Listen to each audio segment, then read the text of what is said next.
We're back again, playing Link Evolution on Switch. The bonfire 100% of the time.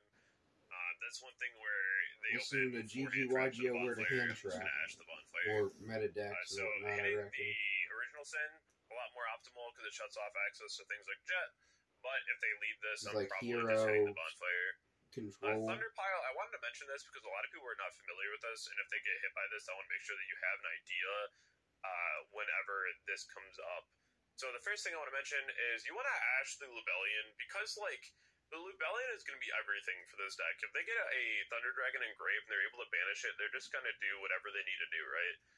So make sure that you are Ashing the Lubellion, and you don't want them to get to Magnemite because it's just free follow-up. Not real huge. If they open the one-off Chaos Space, then sure, just Ash build. that. But, like, if they lead Lubellion, I'm probably just going to Ash Lubellion. Valor Imperm goes right onto the Solar. If they normal summon Solar, I'm absolutely hitting that with the Valor and Imperm all day long. Being able to dump like a Dragon Dark and then go like Magnemite, banish it, and continue play, absolutely not. We are never doing that. So I'm always going to hit the Solar because it also allows you to get a free token on your board too, so it's just never going to hit the board. If it is, it's getting negated. The Minerva, Lightsworn, Synchro, some builds play this, some builds don't. It depends on what kind of a pile it is, but usually it's like a Lightsworn, Chaos build. Definitely go ahead and just like Valor Imperm this. You can also hit this one with Mourner, which is nice. But like usually your priority is just Solar. If you see like the Lightsworn cards in there, you can hit the Lightsworn. But just kind of keep that in mind as well. Ghost Ogre and Regain, this is going to be a crazy hit every time. This card's just so much advantage. You can also just like crow out the Lubellion from the graveyard to make sure that they can't get to like Regain, because that's going to be really annoying to deal with. And then Bell, you can either Bell Abyssal if you feel like it's really impactful to do so, or you can just Bell the Effective Dragon Fusion to put back, because it puts back from graves as well. So you can just go ahead and Bell this, which is really nice. Put your opponent behind on card advantage. Then I have Centurion for you. So Centurion's a really interesting one. This deck has become a lot scarier, but at the same time, I don't think that it really is like that crazy. When they use the Crimson Dragon effect, you can Ogre it, which is still nice. It's something that I feel like a lot of people don't do because Ogre hasn't really been in the format. But like, remember, the Crimson Dragon has to go back to the extra deck to summon. So if you're able to just hit this thing with an Ogre, it's a lot less scary.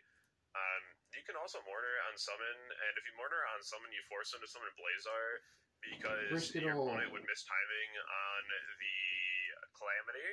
So something else just to think about, which isn't bad if you're in a weird spot and you can play through a negation. Sometimes the Mourner is just better than being completely locked out.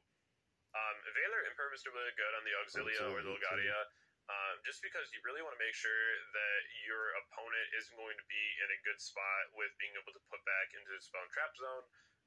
It's always been the same thing. Like, if you Imperm Legadia, it's just really awkward, because in the end phase, they can't just put something back in the spell trap zone and lock you out, unless their hand's, like, real good.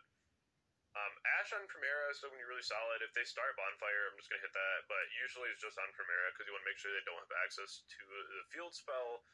Something else just to kind of think about. I do want to just hold the Imperm as well, as even for like Auxilia or Legadia, specifically because like even though Legadia being able to get the extra draw and what have you, just things that I don't want to see happen, right? And I believe the Auxilia allows you to like search a Centurion too. So definitely trying to just cut off as much card advantage as possible for this deck. I do hope that you enjoy this iteration of Where to Hand Trap. If you've already checked out my Discord, Twitter, Twitch, Instagram, or my Medify page, definitely go ahead and do so all down below in the description. Hope that you all have a wonderful day, and subscribe to the YouTube, and I'll catch you all in the next one. Thank you.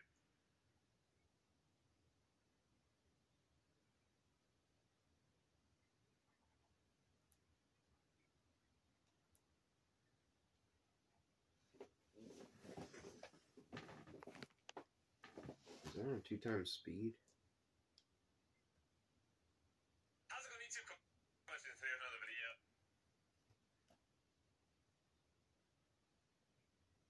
It's a Gravekeeper Edison deck, I reckon. Let's give this a go. This should finish the duel here for sure. A nice change and then 2 attacks. And this is my most recent Gravekeeper deck list. I've taken some things that have worked from a lot of different deck lists, and I've rationalized a lot of my choices here based off of those. So the first thing that I've taken from a successful deck list is the 2 copies of Thunder King Ryo and the triple Upstart Goblin as well as the Heavy Storm. These 6 cards were included in a PS5 winning Gravekeeper list that I saw a while ago. And I was just like, wow, this won a PS5 tournament, and I liked his rationale behind including these 6 cards. Heavy Storm usually doesn't make a ton of sense in a heavy back row deck like Gravekeepers or decks that need to keep their Necro Valley around.